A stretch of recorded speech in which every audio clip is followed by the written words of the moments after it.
Vamos solo a recordar los primeros versículos de este capítulo 2. La intención del apóstol en primera instancia es llamar la atención de nuestros queridos filipenses a que vivieran una vida en armonía como congregados en torno a la revelación del Señor Jesucristo. Y para ello toma el ejemplo que nuestro buen Dios, el Señor Jesús, en cuanto a humildad, demostró para que le siguiéramos en ello. Puede ser uno de los capítulos, o por lo menos los versículos más preciosos que uno pueda imaginar en este Nuevo Testamento. Entonces comienza diciendo él: por tanto, si hay alguna consolación en Cristo, si algún consuelo de amor, si alguna comunión del Espíritu, si algún afecto entrañable, si alguna misericordia, completad mi gozo, sintiendo lo mismo, teniendo el mismo amor, unánimes, sintiendo una misma cosa. Nada hagáis por contienda o por vanagloria, antes bien con humildad, estimando cada uno a los demás como superiores a él mismo, no mirando cada uno por lo suyo propio, sino cada cual también por lo de los otros. Haya pues en vosotros este sentir que también hubo también en Cristo Jesús, el cual, siendo en forma de Dios, no estimó el ser igual a Dios como cosa a que aferrarse, sino que se despojó a sí mismo, tomando forma de siervo, hecho semejante a los hombres, y estando en la condición de hombre, se humilló a sí mismo, haciéndose obediente hasta la muerte, y muerte de cruz. Entonces, este es como el pináculo de la humillación que en humildad el Señor nos deja como ejemplo, y Pablo lo toma para recordarnos que debemos vivir armoniosamente entre nosotros. No había más forma de descender. Estamos mirando a Dios descendiendo de su posición para bajar hasta donde más no se puede bajar. Entonces Él llega al tope, pero lo que debemos rescatar es que a pesar de que la ley mosaica y en su época los gentiles consideraban la cruz como el castigo más deplorable, el castigo más bajo, reservado para los peores criminales. Entonces, recordemos que la gran diferencia de la persona que está en esta cruz con la de cualquier otra persona que haya estado en una de ellas es que aquí teníamos a un inocente muriendo, no a un culpable, pero inocente de toda inocencia. No estamos hablando de una persona que le hicieron una tramoya en los estrados judiciales y entonces lograron condenar a un inocente. No, estamos hablando del inocente de toda inocencia, en todo, porque aún el más inocente de los hombres que fuese llevado a la cruz, pues sería culpable por haber nacido bajo pecado y por cometer o por estar viviendo en alguna de las obras de la carne que ya nos ha enumerado el apóstol en otras cartas. Entonces, aquí debemos colocar siempre los ojos en quien muere en la cruz, no en la cruz. La cruz, pues símbolo de humillación, pero es la persona, el centro de toda nuestra adoración es el Señor Jesús. Pero como dice Hebreos, puestos los ojos en Jesús, autor y consumador de la fe, el cual por el gozo puesto delante de sí. ¿Cuál era el gozo que había en el Señor para poder transitar por este camino? No era la cruz, no era la muerte, era la exaltación, regresar al lugar en donde siempre había estado, añadiéndole otra serie de reconocimientos que el mismo acto de obediencia suprema le otorga por haber cumplido la voluntad del Padre. Recordemos que, como estamos alternando con el Evangelio de Juan, el énfasis del Evangelio de Juan es la primera venida del Señor acá a la tierra. Ya cuando estamos acá en las cartas, los apóstoles se enfocan en un hecho ya realizado, histórico, y quieren que coloquemos nuestros ojos en su regreso, en la segunda venida. Entonces, cuando hablamos los viernes de que es leche, no estamos minimizando el acto mismo de todo lo que el Señor hace en su primera venida, no, sino que nos estamos aferrando a lo que dice el escritor a los Hebreos en el capítulo 5 y 6, recordándonos que una de las cosas que él considera como rudimentos, leche, para las personas creyentes que ya debiendo ser maestras en la palabra persistían en no madurar, es eso precisamente, el arrepentimiento de obras muertas, y entre ellos pues la doctrina del sacrificio expiatorio que el Señor hace en la cruz. Entonces, para que andemos bien pegaditos nosotros, que Dios nos ha dado la disciplina y la oportunidad de estar en las dos cosas al mismo tiempo, abrir el Evangelio de Juan y estar internándonos en estas cartas. Bueno, pero a raíz de eso que acaba de narrar el apóstol, que el Señor Jesús realmente llevó a cabo, vemos la actitud del Padre frente a esta obra que nuestro Señor Jesús hace. Y dice el apóstol: por lo cual Dios también le exaltó hasta lo sumo. Por esa autohumillación que nuestro Señor Jesús lleva a cabo, también es que hay muchas cosas que rescatar acá. Nos podríamos quedar y quedar y quedar. Entre ellas, recordemos que no fue que el Señor Jesús lo tomaron de sorpresa y lo llevan a la cruz y lo ejecutan. Todo obedece a un plan perfecto de la Trinidad. Él no fue sorprendido por los soldados cuando, saliendo del lugar donde estaban orando, lo toman preso. No. De hecho, Él es el que sale al encuentro de ellos. Él enfrenta respetuosamente la autoridad delegada que había colocado inclusive en un pueblo pagano como el romano, en cabeza de Poncio. En ese momento respeta el canal de autoridad que había delegado en el antiguo pacto a través de los sumos sacerdotes, inclusive a sabiendas de que le estaban violentando todo su debido proceso en la cuna del derecho de la humanidad, Roma. Entonces, no es que lo matan, es que él entrega su vida.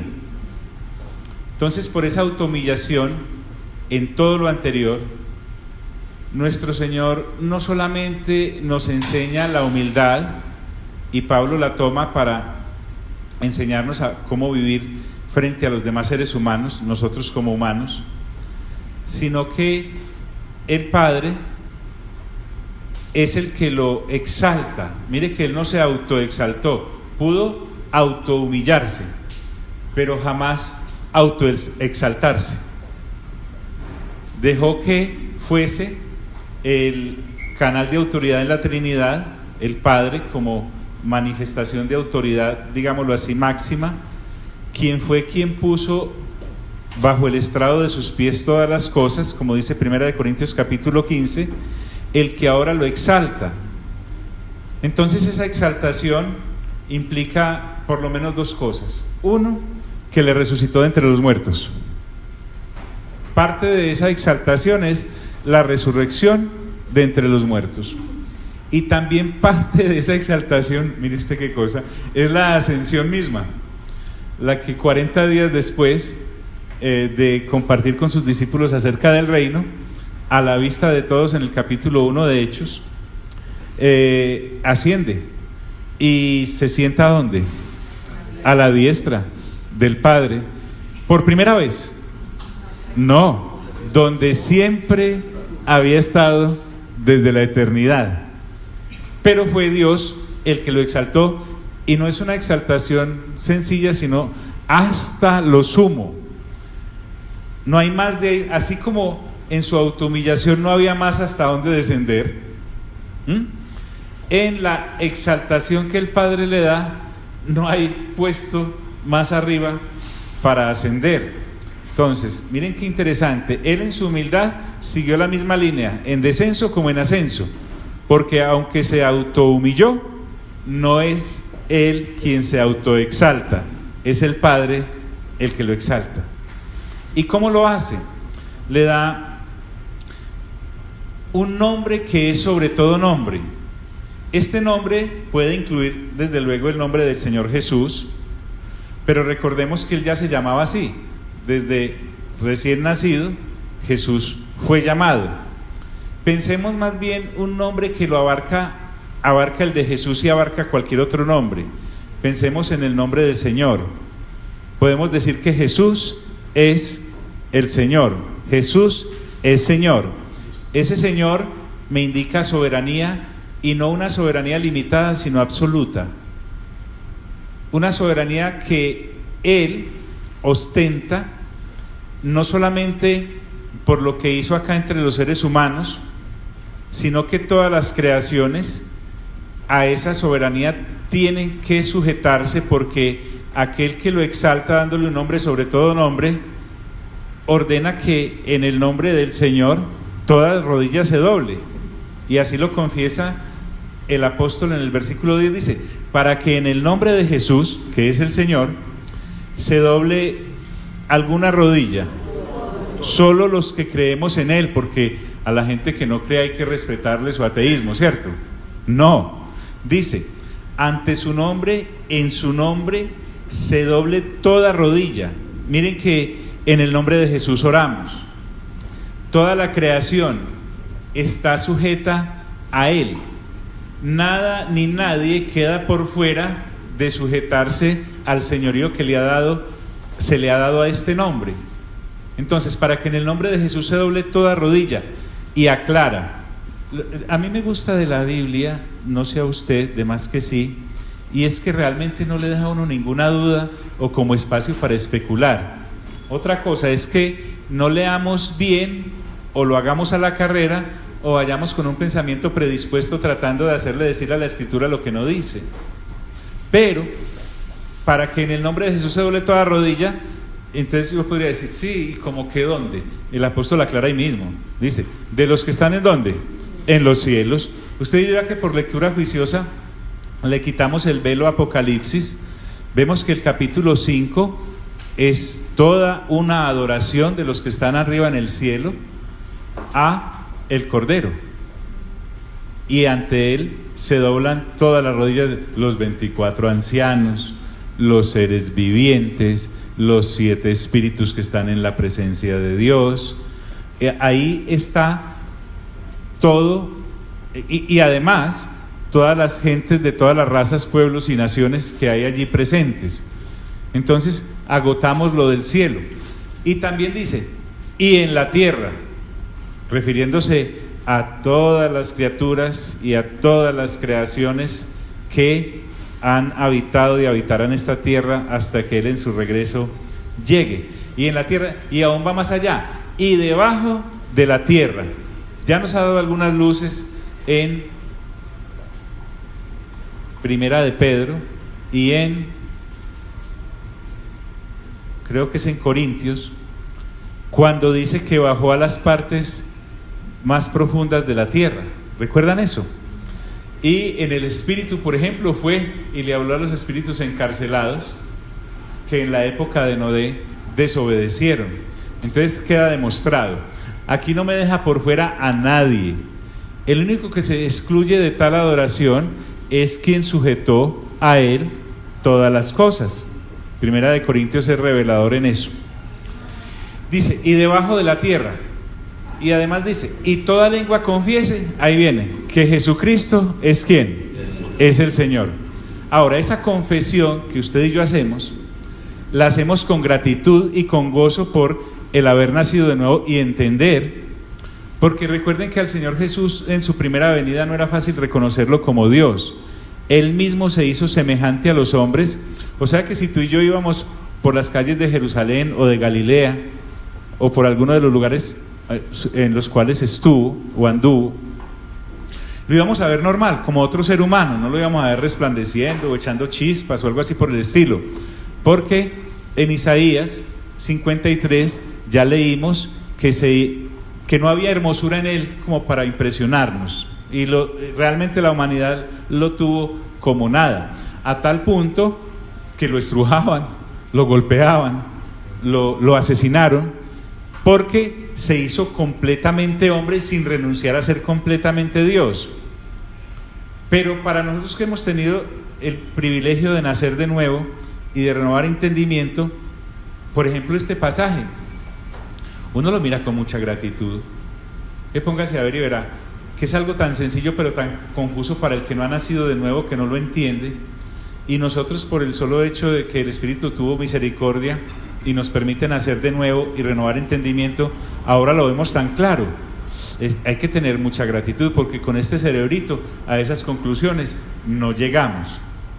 Y no cerebrito porque no sea inteligente, sino porque la revelación solo puede ser aprendida a partir del nuevo nacimiento. Entonces, qué gratitud y qué gozo en este momento presente que tú y yo estamos, y en aquel día venidero en que el Señor retorne. Pablo va a hacer mucha referencia en esta carta acerca del día del Señor o el día de su regreso. Él estaba constantemente, cada día para Pablo era el último aquí, lo vivía como si fuera el último acá, porque él quería, como ya vimos en el capítulo 1, la eternidad. Estaba acá porque Dios le había dejado para que nos pudiese ayudar en la revelación, en el entendimiento que Él le había dado, para dejárnoslo por lo menos plasmado. Entonces, esta gratitud y este gozo que tú y yo tenemos no es solamente en el momento presente, sino que se incrementará mientras nuestro peregrinar en este cuerpo se perdure y cuando estemos en su presencia. Pero también se le tienen que sujetar los que no, los que sin gozo y sin alegría y sin gratitud lo hacen, porque es que en Colosenses 2 miramos que en la cruz del Calvario hay un acto de victoria en donde exhibió la rebelión que hubo en los principados y potestades, y los exhibió públicamente como desobedientes. Entonces, esos principados y potestades, esos seres espirituales que también forman parte de la creación de Dios, a regañadientes si quieren, pero se tienen que sujetar. Entonces, que el privilegio y la gratitud que tú y yo podemos tener es, wow, qué bueno que nosotros lo podamos hacer a las buenas, con gratitud y con gozo, y no porque nos tocó por no habernos acogido a la amnistía que Dios dio en Cristo Jesús por creer en Él. Entonces dice, y toda lengua confiese que Jesucristo es el Señor. Y nuevamente Pablo, al igual que el Señor Jesús, le entrega toda la gloria al Padre, para la gloria de Dios Padre. Siempre, siempre, siempre la gloria es para Él. Santiago lo expresaba de manera más sencilla, que era un hombre de palabras más sencillas que Pablo. Decía, si Dios quiere. ¿Recuerdan? Cuando la gente dice, no, es que mañana viajaremos y comerciaremos y haremos, y Él nos recuerda, si Dios quiere. Todo es para la gloria de Dios Padre. Inclusive hasta nos gozan a veces. ¿No se lo han gozado alguna vez? Cuando usted, porque como la gratitud le empieza a salir uno por los poros, no siempre vive agradecido con Dios. Gracias a Dios, esto ocurrió porque Dios. ¿No le han dicho alguna vez, pero todo fue Dios? Sí, ¿qué vamos a hacer? Lo reconozco con gratitud y con gozo, y así es. Entonces, el apóstol avanza porque él quiere llegar a que todo esto que sabemos tan espiritual y tan del tercer cielo lo acoplemos a nuestra vida diaria mientras nos vamos. Entonces dice, por tanto, amados míos, como siempre habéis obedecido. Esta expresión, como siempre habéis obedecido, muestra la familiaridad y el continuo contacto que Pablo tuvo con los filipenses. O sea, esta gente no aprendió obediencia casualmente de la noche a la mañana. Es un proceso de decantamiento. A uno lo va puliendo el discipulado, a uno lo va puliendo el renovar entendimiento. Si usted y yo somos sinceros y miramos nuestro principio en el Señor a como estamos ahora, nos han domado bien, vamos bien, porque entramos, como dice el salmista en el Salmo 32:9, no seáis como el mulo o como el caballo sin entendimiento. Ya nuestro paso es más fino, como que necesitamos menos juguete. Entonces, la obediencia de los filipenses no es casual. Esta gente ha venido demostrándola desde antes. Ahora, notemos que Pablo les está pidiendo obediencia en cuanto al buen trato entre ellos, para que se amen los unos a los otros, para que la vida en este peregrinar sea por lo menos más llevadera entre nosotros, ya que suficientes ataques recibimos del mundo y de su sistema y de la gente que no ha nacido de nuevo y de los principados y potestades. Por lo menos que entre nosotros nos la hagamos llevadera. Entonces Pablo recurre a esa obediencia ya manifestada de los filipenses para afianzarlos en lo que les está recomendando: armonía como representantes de Dios en el cuerpo de Cristo y en la sociedad donde los ha colocado. Entonces por eso dice: por tanto, amados míos, como siempre habéis obedecido. Y aquí se empieza a despedir. Tal vez ellos no lo notaron, pero con el tiempo, mirando por ejemplo lo que ya ocurre en segunda de Timoteo, nos damos cuenta de que cuando Pablo escribe esto, no como en mi presencia solamente, sino mucho más ahora en mi ausencia, él no estaba previendo que tal vez iba a demorar en visitarlos, porque tal vez por las oraciones que les pidió en el capítulo 1, realmente lo iban a soltar y se iban a poder volver a reunir. No, él se está yendo.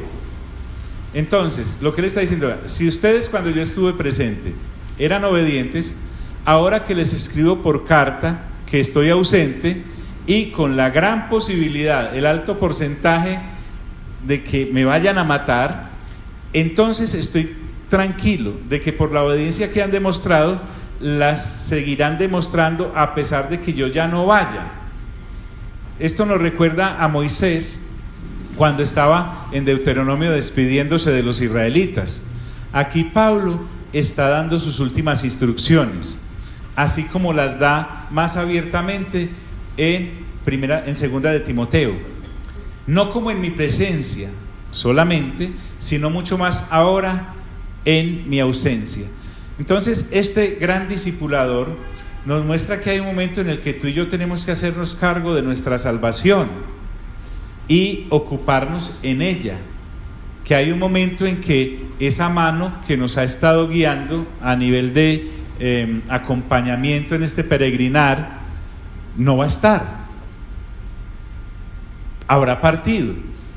Entonces no vamos a tener el ser humano espiritual maduro ahí como referente, sino que nos corresponde a nosotros hacerlo. En ese orden de ideas, ustedes y yo tenemos que estar pendientes de que en cualquier momento la persona o las personas que nos abren las Sagradas Escrituras se mueren, se van, o por algún impedimento no van a estar. Entonces, ¿qué vamos a hacer? Varaos, nos devolvemos. No, porque tenemos que entrar pues tenemos como que caer del zarzo. Fíjese y verá, si uno lee atentamente las Sagradas Escrituras, miren, Felipe es guiado por el Espíritu Santo para hablarle al eunuco. ¿Recuerdan eso? El tipo va en su carro leyendo los pergaminos que podía comprar, está leyendo Isaías, le dice: ¿entiende lo que lee? Dice: no, pues, ¿cómo va a entender si no hay quien me lo explique? Venga, yo le explico. Y desde esa escritura de Isaías 53 lo lleva a la persona del Señor Jesús. En el primer charco que encontraron, se bautizó, y en ese momento el Espíritu Santo quita a Felipe y se lo lleva, y él aparece predicando en Azoto. ¿Y qué sabemos del eunuco? ¿Qué sabemos del eunuco? Nada, que llegó tal vez allá a donde Candace, su reina, y fundó ¿qué? La iglesia de los Inmaculados, o qué, no sé. En todo caso, el asunto es que llega allá pero lo vamos a encontrar, ¿Por qué? Porque él confía plenamente en que el Espíritu Santo va a seguir. Entonces, lo que Pablo aquí está fomentando es lo que muy bien entendía Elías. Recuerden que en Elías con Eliseo, ellos caminan juntos, y hay un momento en que Elías le es quitado del lado, porque un carro de fuego lo separa y un torbellino se lleva a Elías. Eliseo no quedó diciendo, ay, ahora ¿quién podrá defenderme?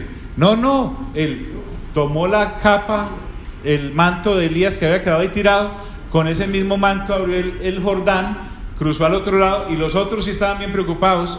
Dijeron, pero busquémoslo, que no lo busquen, hombre, que se perdió. Pero le insistieron tanto que él les decía, pues vaya, búsquenlos pues. ¿Y lo encontraron? No lo encontraron, pero la unción del Espíritu Santo que había sobre Elías inclusive vino en doble porción sobre Eliseo, y realmente podemos ver que en milagros duplica lo que hace Elías, y en carácter el hombre va más allá. Entonces, Pablo, ¿cómo le dice a los filipenses que el no estar los está lanzando a un mayor periodo de madurez y de comunión con el Señor? Les dice esto, miren el consejo: ocupaos en vuestra salvación, ¿con qué? Con temor y temblor. Ojo pues, todo creyente, cuando Pablo dice ocupaos, debe ser consciente de su autorresponsabilidad, de tener que velar él mismo o ella misma por su salvación. Y el asunto no es tanto dejar de pecar, porque eso, cuando uno ya es consciente de que nació de nuevo y el que estaba sujeto al pecado fue la persona antigua que éramos, el ocuparme en mi salvación no es estar pendiente solamente si el enemigo me ataca o las tentaciones llegan. No, habla de un avanzar, de un perfeccionarse en lo que ya se sabe. He estado conversando con preocupación, no, esa no es la palabra, con interés, de cuántos de nosotros si realmente estamos leyendo los 9 capítulos diarios que desde hace 5 años el Señor nos mandó a leer. Porque no fue un capricho de nosotros, no. Para poder seguir avanzando en esto, tenemos que seguir bañándonos en las aguas frescas de la palabra, porque precisamente ellas son las que nos limpian el camino y el caminar. Necesitamos entender eso para poder avanzar. Inclusive, y no les estoy regañando, ni mucho menos hacer sentir culpables, pero hay personas que ya se me han acercado y me han dicho, John, yo ya con 9 capítulos no tengo, esta adicción ya no me da para calmarla con 9. Y sí, ¿en cuánto estás? Dice, en 18 capítulos diarios de Sagradas Escrituras. Sí, algunos amigos inclusive me han reclamado, y algunos familiares, de que por qué ya no les salgo tanto, y es porque yo necesito beber más y más de esto para poder entregarle a la gente. Entonces, hay cosas tan sencillas pero tan vitales como respirar. Yo no puedo decir que hoy no voy a respirar, no es que no llego allí a 5 minutos por apnea que tenga, me muero. Entonces, en este caminar hay cosas que son sencillas pero no se deben dejar. La lectura juiciosa de la palabra es una de ellas, o el escucharla atentamente, porque la Biblia viene también audible. El congregarnos como lo estamos haciendo, no en torno a un grupo que canta o oye la palabra, sino que entiende la responsabilidad de ser miembros de la familia de Dios y que nos reunimos para renovar entendimiento. Entonces, esta responsabilidad que debe tener cada creyente es velar por su salvación. Me está hablando de perfeccionarme en la salvación, porque la salvación es algo que ya tenemos, sin embargo debemos cuidarla. ¿Y cómo la puedo cuidar? Hombre, rodeándola del conocimiento correcto con las Sagradas Escrituras, poder renovar constantemente mi entendimiento. Y cuando habla de temor y temblor, es que realmente debo ser vigilante, debo ser humilde y no debo olvidar mi dependencia de Dios. Porque por mucho que yo me esfuerce, si Dios no es el que me impulsa en este caminar, olvídate que no avanzo. Entonces, cuando Pablo dice ocupados en vuestra salvación con temor y temblor, agrega, porque Dios es el que en vosotros produce así el querer como el qué, como el hacer. Este perfeccionarme no me está invitando a las comparaciones odiosas de compararme con el hermano que está corriendo a mi lado o a la derecha, o el que viene atrás, o sentirme frustrado por el que va adelante. No, señor. Ya nos aclaró que nuestros ojos, el escritor a los Hebreos dijo, debe estar puestos ¿en quién? En Cristo Jesús. Pablo acaba de usar al Señor Jesús acerca del ejemplo de la humildad en todos estos primeros versículos del capítulo.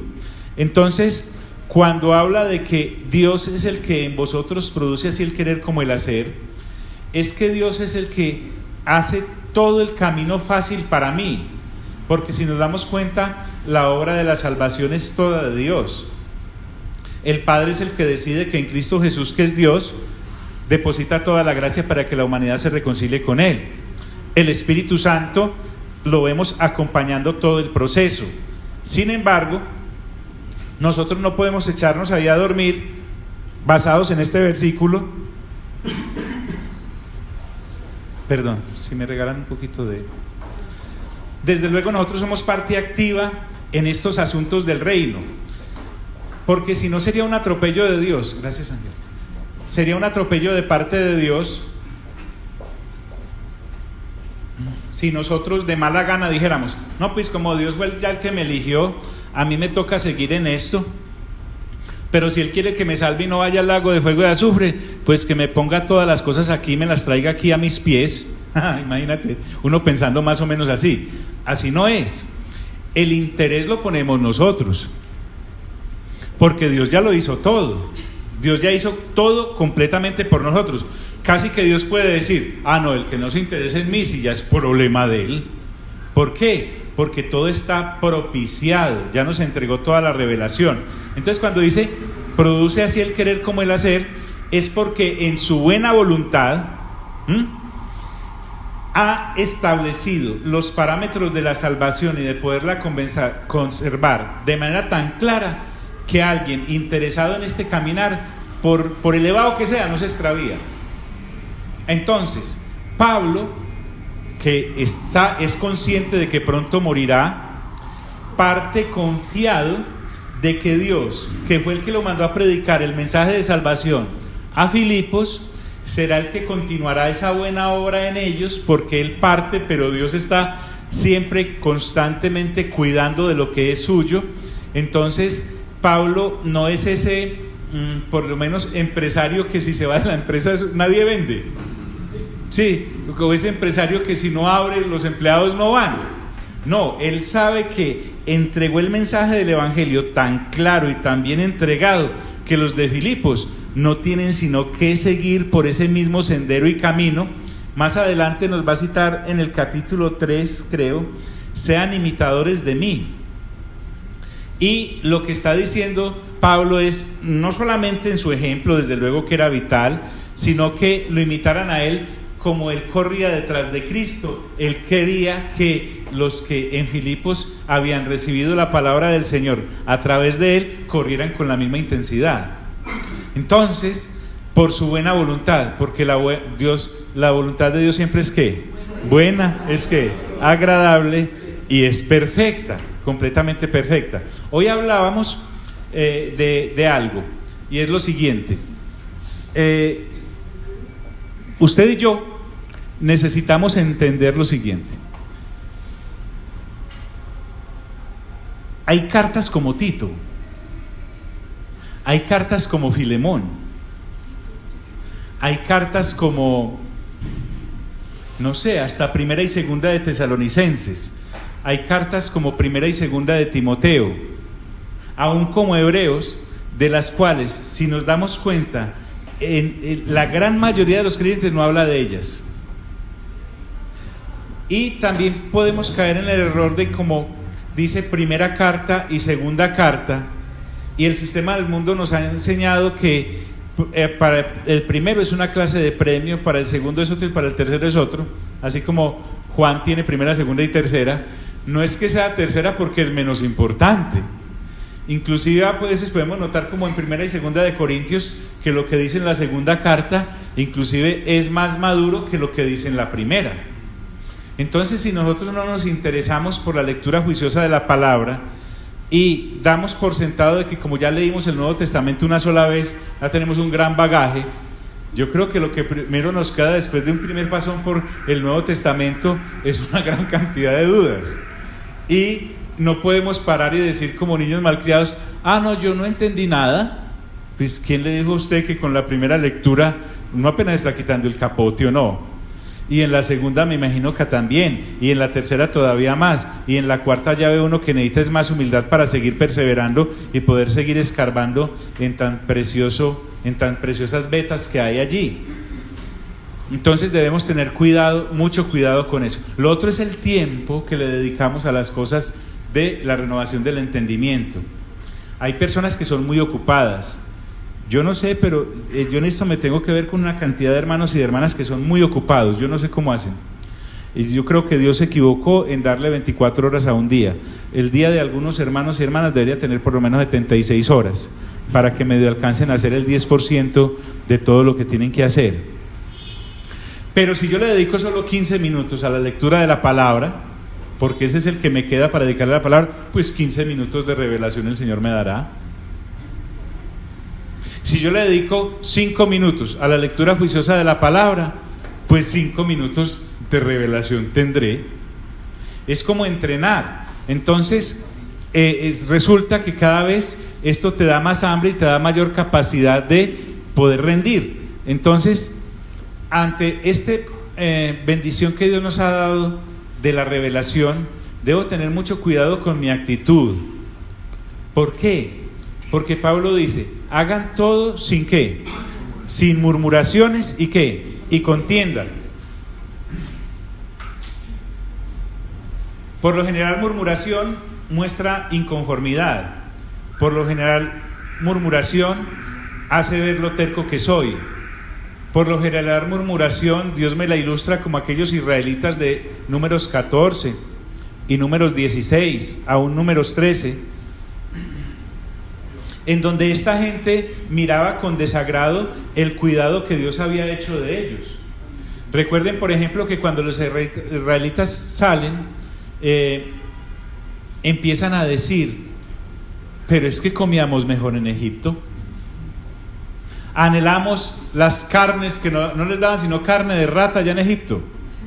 3 o 4 hojas de cualquier cosa en una olla. Comparado con el maná que se les estaba entregando y con la carne que se les estaba entregando, ¿cómo podían decir eso? Entonces empiezan a murmurar, y lo que Dios nos ha entregado como bendición a través de esta revelación se nos puede convertir en una tortura, porque Dios no está abusando de nosotros en pedirnos que nos consagremos 100% a Él, porque es que Él se consagró a través de el pacto en Cristo Jesús el 100% a nosotros. Él no entregó parte de Jesús, lo entregó todo. Entonces la responsabilidad, ahora que hemos tenido tantos accidentes alrededor y tanta gente como tan cerquita muriendo, en cualquier momento partimos, y entre más tiempo le dediquemos a esto acá ahora, menos sorpresa nos vamos a llevar al otro lado por la revelación que Dios nos ha dado. Sin embargo, todas estas dudas y cuestionamientos que le vinieron a los israelitas, recuerden que en el capítulo 10 de Primera de Corintios, Pablo habla de 5 cosas que los israelitas hicieron en el desierto y que perturbaron su comunión con Dios, como eran la idolatría, la fornicación, la murmuración, se me olvida lo otro que hicieron, y lo comparaba con 4 o 5 obras de la carne que los corintios estaban practicando, que eran exactamente las mismas. Entonces, es interesante lo que Pablo está tratando de decirnos acá por el Espíritu, y es: el tiempo que yo le quito a la vida del Espíritu, téngalo por seguro que se lo estoy dedicando a las obras de la carne. Es así, de real. El tiempo que yo le esté quitando a la renovación de entendimiento, se lo estoy dedicando a alguna obra de la carne. Y si somos juiciosos y somos autocríticos y nos podemos autoanalizar, porque ya tenemos la madurez para hacerlo, nos daremos cuenta que sí. ¿A qué le estoy dedicando? Y no estoy hablando de solamente obras de la carne malas, estoy diciendo que te vamos a encontrar allá en el bar, allá, o haciendo tal. No, también hay cosas que son, entre comillas, buenas, que realmente para efectos de la eternidad no tendrán ningún provecho. ¿Me hago entender en eso? Y sabemos a qué nos estamos refiriendo. A más nos estamos adentrando en los caminos del Señor, más nos va exigiendo. Él no quiere que nos conformemos, porque Él no está jugando con nosotros. Él quiere compañeros para la eternidad. Entonces, cuando llego a romper mi comunión con Dios por estas murmuraciones y contiendas en cuanto a los deberes que me competen para poder mostrar que soy un hijo o una hija de Dios, eso me lleva también a romper relación con los hermanos. Y al romper relación con Dios, entonces la rompo con los demás seres humanos, incluidos aquellos que son mis hermanos y mis hermanas en Cristo. Entonces, el asunto con Dios es que Él es como un partido de béisbol. Salimos de... ¿Cómo se llama? ¿Dónde uno sale? Hombre, los de béisbol. ¿La base? No, pero esa tiene un nombre. Bueno, llegamos a primera. Cuando hemos llegado a primera, es que nos da las explicaciones de por qué nos dijo que llegáramos a primera. Cuando Él le dice a Abraham: sal de tu tierra y de tu parentela, Abraham sale. Abraham no empezó a decir como Moisés. Abraham era más juicioso. Dijo: bueno, ¿para dónde? Para allá. Y él salió. Y allá, cuando había llegado, le dio las explicaciones de por qué la tierra prometida, le dio las explicaciones de por qué iba a tener un hijo, le dio las explicaciones, es más, le dio las explicaciones de por qué no se debe haber llevado a Lot. Entonces, las explicaciones en este caminar vienen después de que hayamos obedecido lo que Dios nos mandó a hacer en su palabra. ¿Sí me hago entender? Dios no tiene por qué darme explicaciones de un paso que me esté llevando a dar. Delo. Y si Él quiere, le da las explicaciones después de que lo haya dado. La gran ventaja que nosotros tenemos con las Sagradas Escrituras es que lo que le ocurrió, así como a los de Corinto, Pablo les dijo que lo que le había ocurrido a los israelitas en el desierto era como ejemplo para ellos. Todas las Escrituras, desde Génesis a Apocalipsis, tenemos el gran bagaje de lo que Dios ya hizo con otras generaciones anteriores a la nuestra. Por lo tanto, tenemos más responsabilidad, porque además de no tenernos que dar explicaciones, nos las dio y están ahí plasmadas. Entonces, por eso es que necesito sacar el tiempo. ¿A mí me sirve lo que lee mi marido? No, señora. ¿A mí me sirve lo que lee mi mujer? No, señora. ¿A mí me sirve lo que lee el pastor? No, señor. A usted le sirve lo que lee usted. Que después nos pongamos juntos a renovar entendimiento, podemos sacar unas sabias conclusiones. Pero el asunto es mi relación personal. Esa es la que Pablo está hablando acá. Hace todo sin murmuraciones y contiendas, dice el apóstol. Y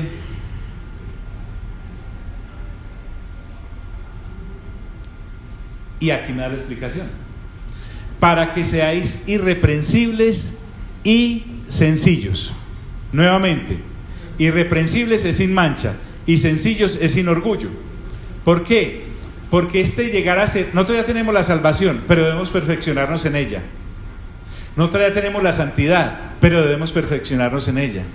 Nosotros ya tenemos los eventos finales escritos ahí en la palabra, pero debemos movernos por Apocalipsis, por ejemplo, con la misma facilidad que nos movemos en un evangelio como el de Marcos. ¿Por qué? Porque eso implica estar continuamente teniendo contacto con la revelación de la palabra. Y cuando me habla de irreprensibles, es que esta sencillez y esta no censura de parte de los demás, mejor dicho, es como cuando compras una joya. Tú preguntas: ¿qué grado de pureza tiene? Y eso viene por quilates, ¿cierto? ¿Sí o no? Tocayo, voy bien. Este es el problema de hablar delante de los que saben. Entonces, pero si uno ya puede diferenciar entre un alambrito y si la cosa es de plata o no es de plata, o si es de oro o no es de oro. La idea de Pablo acá es que nosotros los creyentes debemos ser puros, sinceros. Cuando habla de simpleza no habla de menor calidad, sino de que realmente somos simplemente cristianos. No estamos mezclados con las cosas del mundo, y si lo estamos tenemos que salir de ahí. somos como un metal que no tiene ninguna aleación que lo hace ver distinto, como el vino sin agua. Miren que allá en Juan, cuando él cambia el agua en vino, no quedó agua vino o vino aguado, sino que literalmente esa agua dejó de ser agua y se convirtió en vino puro y de los buenos, para que seáis irreprensibles y sencillos. ¿Cómo así? ¿Para qué me está preparando el apóstol? El apóstol me está preparando para que seamos diferentes a la gente que no ha nacido de nuevo, porque en cada generación hay gente dedicada a la malignidad y a la perversión, así como lo estábamos usted y yo antes de nacer de nuevo. Por eso dice, para que seáis ¿qué?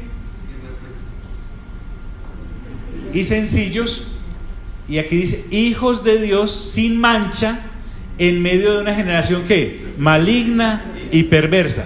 Ojo, hijos, o sea que somos familia, sin mancha, y uno ya lo puede notar. El hecho de que seamos pescadores, no debemos olvidar que un pescador huele a pez, ¿sí? Pero cuando usted y yo estamos en una mesa, por ejemplo, de gente que no ha nacido de nuevo, esos peces están muy sucios. Cada uno anda en su respectiva hora de la carne, habla de ella como si fuera un premio Nobel, expresa sus perversiones y malignidades de una manera que está orgulloso se siente. Entonces uno sí está ahí en medio de una generación perversa y maligna, pero no hace parte de esa generación perversa y maligna. Nosotros ya hemos sido rescatados y estamos sin mancha. Somos gente yendo al rescate de otros, pero se nos puede diferenciar. Aún los malignos y perversos tienen que decir, esa o ese, aunque se sienta con otros, no es como nosotros. ¿Sí me está haciendo entender? Porque estamos mostrando la familia que tenemos. Somos hijos de Dios, somos hijos, somos familia, hemos sido regenerados, hemos nacido de nuevo. Y cuando habla de que estemos sin mancha, encontré una ilustración sobre este versículo que habla de un dios de esos paganos de aquella época, que era el dios Momo. Es un dios griego, y ese dios con D pequeña se caracterizaba porque no hacía nada bueno o nada bien, y se burlaba de los que se hacían y los criticaban. La idea de Pablo acá cuando dice hijos de Dios sin mancha en medio de generación maligna y perversa, es que en caso tal de que Momo quisiera criticarnos, no encontraría nada malo que decir de nosotros. Qué interesante. Y entonces uno dice, escudándose en la religión y en la falta de renovación de entendimiento, pero eso es imposible. Oiga, si para Dios no hay nada que imposible, y esa naturaleza que nos ha dado es porque la podemos desarrollar, y Él quiere que la saquemos y la pongamos a relucir, para que en medio de una generación torcida y llena de corrupción puedan tener a quien mirar, una luz a la cual apuntar para querer salir. Entonces es importantísimo esto. Cuando dice hijos de Dios sin mancha en medio de una generación maligna y perversa, me está mostrando que la situación va más allá de lo que yo creía que era simplemente salvarme. La salvación mía no solamente me sirve a mí, sino que le sirve a los demás, porque entonces me van a ver resplandecer como un luminar en el mundo. Imagínate, resplandecer. El Señor Jesús lo dijo más sencillo: una ciudad que se ha construido en una montaña no se puede ocultar. No pongan la lámpara debajo de la mesa, se pone encima para que alumbre a los demás. Somos hijos de luz, por lo tanto somos luz. ¡Qué impresión! ¡Qué responsabilidad! Entonces esto pasa ya de ser un juego al jugar al ser cristiano, sino qué responsabilidad ser creyente, ser hijo de Dios. Bueno, recuerden que estamos procurando manejar el término hijos de Dios y no cristianos, porque es que bajo el término cristianos se mueve una cantidad de cosas impresionantemente desviadas. Hijos e hijas de Dios. Entonces un hijo y una hija de Dios es un luminar en el mundo. Le proporcionamos luz al mundo que vive en oscuridad. El Señor Jesús habló también de que somos sal de la tierra. La impresión errada que tenemos de que somos sal de la tierra es la del carnicero, que coloca la sal y sal a la carne para que no se descomponga. No, nosotros no somos esa clase de sal, somos una clase de sal superior. Nosotros no estamos en el mundo y por eso el mundo no se va a corromper más, no, el mundo ya está corrompido hasta la médula. Lo que está hablando es que somos sal porque realmente seguimos alumbrando y tenemos otra clase de respuesta que darle a la persona que se está perdiendo. Le proporcionamos luz al mundo, así como un luminar como el sol o como la luna que refleja la luz del sol lo hace para alumbrar la tierra. Somos como un faro en una costa que está guiando a una cantidad de gente que está en un mar lleno de tormentas y necesitan ver un lugar a donde llegar. Eso es lo que usted y yo somos. Entonces, Pablo está escribiendo como el que está a punto de irse. Él ya dijo que para él el vivir era Cristo y el morir era ¿qué? Ganancia. Entonces él parece decir, bueno, si me tocó quedarme, pues aquí se la suelto toda, ¿cierto? Si Dios en su bondad o en su soberanía ha decidido que yo todavía no me muero, mientras no me muera, se las voy a no les voy a acariciar ningún moño, ni ningún capricho, ni ninguna falta de dedicación, se las voy a soltar toda, porque yo no me voy a quedar aquí vagando, yo necesito es terminar rápido para poderme ¿qué? Ir. Ahí les dejo, mejor dicho, es lo que está diciendo. En medio de la cual resplandecéis como luminares en el mundo. También me dice cómo perfeccionarme. Asidos a la palabra de ¿qué? De vida. Lo único que a mí me mantiene enfocado es la palabra de Dios, es la palabra del reino, para nosotros felizmente puesta en palabras en un libro llamado la Biblia. De verdad nos la hizo supremamente fácil. Hace 2000 años las escrituras todavía no estaban completas, faltaba todo el Nuevo Testamento.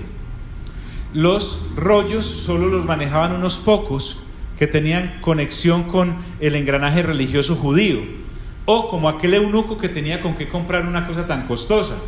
Y supóngase pues que yo era una persona adinerada, pero para que un rollo que no sabía leer, porque a propósito mucha gente no sabía leer ni escribir, vivían como los, no sé, como los pajaritos. Pero qué responsabilidad tan grande la nuestra, en donde hay Biblias por todos lados y en todos los idiomas, y la gran mayoría sabemos leer, o por lo menos escuchar. Hombre, no sé leer, supongamos que no supiéramos qué dice ahí, pero si me lo hablan, lo sé, puedo colocar mi Biblia audible. Entonces, cuando me habla de asidos a la palabra, es porque el reino a mí me ha entregado el vino del nuevo pacto para que me lo beba completico, y es un vino que no causa guayabo, es un vino que no te vuelve torpe. Claro que en Proverbios dice en el 21 que el vino es escarnecedor y la sidra engañadora, nadie bajo sus efectos obrará sabiamente. Estaba refiriéndose al vino que embrutece, pero en el Nuevo Testamento Pablo dice: no os embriaguéis con vino, sino más bien sed llenos de ¿qué? Del Espíritu. Entonces el Espíritu Santo está continuamente brindándome vino a raudales. Más quiere, más le doy.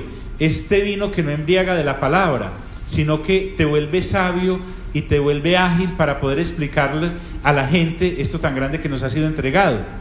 Entonces, a la palabra que se refiere acá, obviamente, es la palabra que nos libra del pecado, la del nuevo pacto.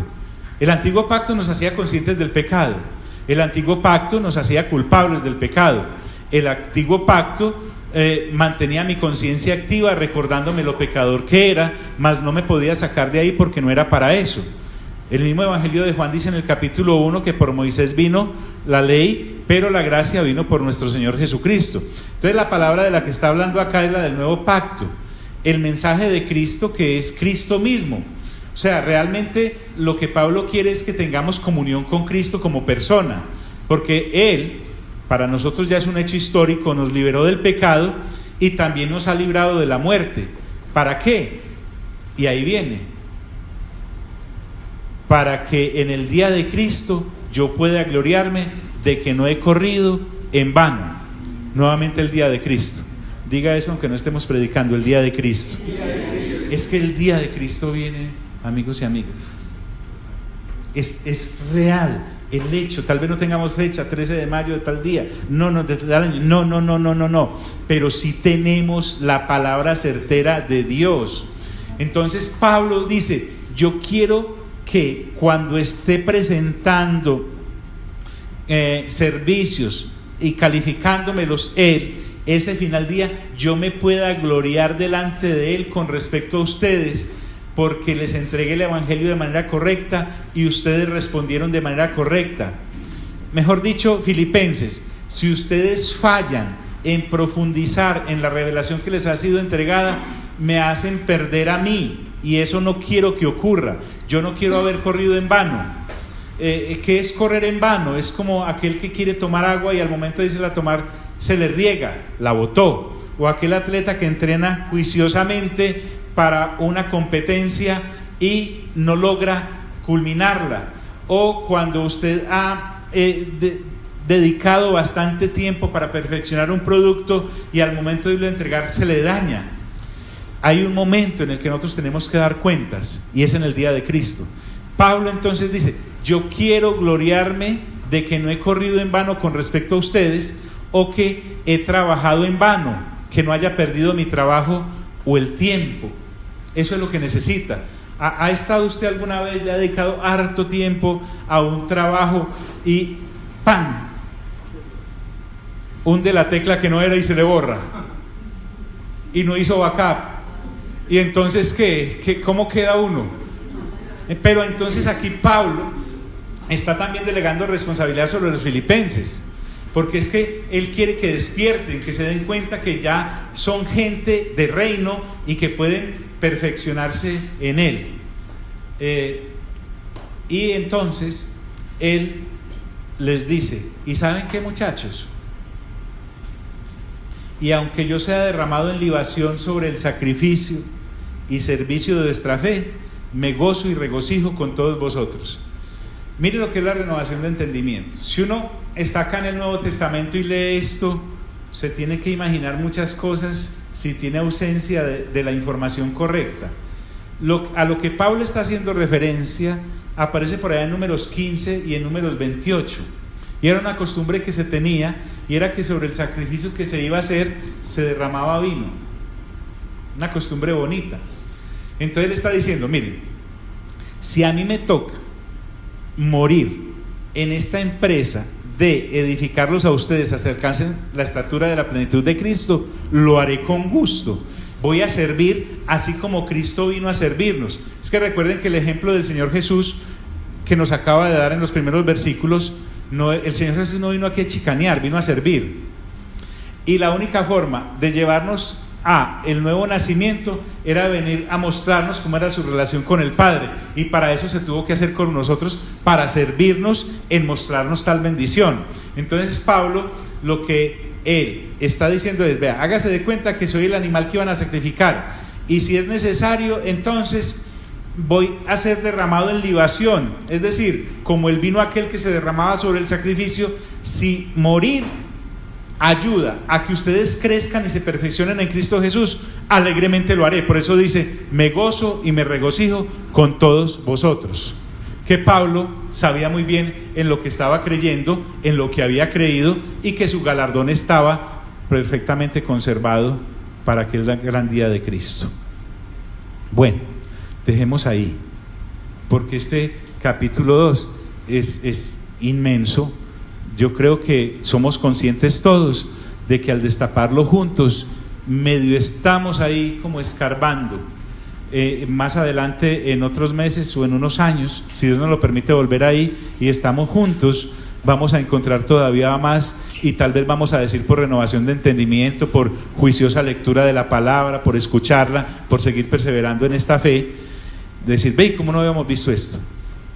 Por el momento Pablo dice: y aunque sea derramado en libación sobre el sacrificio y servicio de vuestra fe, lo que Pablo está diciendo es: yo ya estoy listo para irme, no me falta nada, me quedé, fue porque Dios en su voluntad dijo que me quedara por ustedes, así que aquí estamos, yo cumplo con lo mío, ustedes cumplan ¿con qué? Con lo suyo, con lo suyo. Padre, te damos gracias por este tiempo que nos permite, Señor, dedicar a perfeccionarnos para la eternidad. Te presentamos nuestras vidas, Señor, para que dispongas de ellas como a bien te parezca. Pero eso sí, Señor, no nos dejes neófitos en este caminar, no nos dejes como principiantes. Permite que mientras estamos acá en la tierra podamos no solamente ser perfeccionados, sino también perfeccionar a otros en el conocimiento de esta preciosa palabra que eres tú mismo, Señor Jesús. Gracias por venirnos a dar ejemplo. Gracias porque pudiste haber enviado a alguien, pero viniste tú en persona. Y ahora por la fe nosotros nos podemos apropiar de todo ello. En el nombre glorioso de Cristo Jesús salimos de este lugar, mas no de tu presencia. Amén y amén.